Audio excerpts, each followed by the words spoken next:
পাবো সে পথে চলার তৌফিক দান করবেন। যে পথে ফুলপুরা পীর আবু বকর সিদ্দিক রাহমাতুল্লাহ আলাইহি থেকে শুরু করে 5 হুজুর থেকে ওলিয়াউলিয়ারা চলে গিয়েছেন, সে পথে চলার তৌফিক দান করবেন আল্লাহ। আল্লাহ আমাদের প্রত্যেককে ঈমানের সাথে মওত দেবেন আল্লাহ। মৃত্যুর পরে আল্লাহ কবরে আল্লাহ আপনার সাথে প্রত্যেক সওয়ালের জবাব দেওয়ার তৌফিক দান করবেন আল্লাহ। নূরের ফেরেশতা দিয়ে কবরকে আপনি আলোকিত করে দেবেন আল্লাহ। নূরের ফেরেশতাকে দিয়ে কবরকে আলোকিত করে দেবেন আল্লাহ। আর কিয়ামতের ময়দানে ডান হাতে আমলনামা নসিব করবেন আল্লাহ। হাসরের ময়দানে আপনার আরশের ছায়া আমাদের প্রত্যেককে নসিব করবেন আল্লাহ। আল্লাহ তাআলা যে নামান ধরে যে রাস্তা দিয়ে নবী পাক সাল্লাল্লাহু আলাইহি ওয়াসাল্লাম দয়া জান্নাতে যাবে, ফুরফুরার পীর আবু বকর সিদ্দিক 5 হুজুর দয়া জান্নাতে যাবে, সেই পথের পথিক আমাদেরকে বানিয়ে দেবেন আল্লাহ। আমাদের সাথে ফুলফুরাত পার হওয়ার তৌফিক দান করবেন আল্লাহ। আল্লাহুম্মা ইহদিনাস সিরাতাল মুস্তাকিম, আল্লাহুম্মা ইহদিনাস সিরাতাল মুস্তাকিম, আল্লাহুম্মা ইহদিনাস সিরাতাল মুস্তাকিম। আল্লাহ আমাদের সকলকে আল্লাহ কবরের আযাব থেকে নাজাত দেবেন আল্লাহ।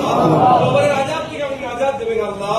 আল্লাহ জাহান্নামের আগুন আমাদের সকলকে হারাম করে দেবেন আল্লাহ। আল্লাহ পাক আমাদের সকলকে জান্নাতের হকদার বানিয়ে দেবেন আল্লাহ। আপনি ছাড়া কেউ নেই। আপনার সাথে আমরা হাত করেছি আল্লাহ। শয়তানের চক্রে পড়ে নফসের খেয়ালে পড়ে অনেক গুনাহ করেছি আল্লাহ। তামাম গুনাহ খাতাকে আপনি মাফ করে দেন রহমান রহিম আল্লাহ। আপনি ছাড়া আমাদের মালিক মাওলার দ্বিতীয় কেউ নেই। আপনার তো আমরা হাত করেছি আল্লাহ।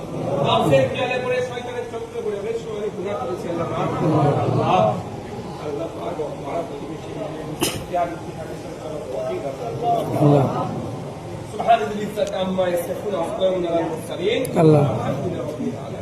আল্লাহ পাক এই ইফতার নিয়ে পবিত্র রমজান মাসে রোজা অবস্থায় আপনার শাহী দরবারে শেষ দোয়া শেষ আরজু আপনার শাহী দরবারে আল্লাহ আপনার হাবিবের চাঁদ মুখখানা একবার স্বপ্নের সঙ্গে বিদান না দিয়ে আমাদের আল্লাহ পাক আপনার নবীর পাগল, নবীর সেনা, নবীর গোলাম সেই আপনার হাবিবের চাঁদ মুখখানা আমাদের একবার হলো স্বপ্নে স্বপ্নে বিদান নসিব করবেন।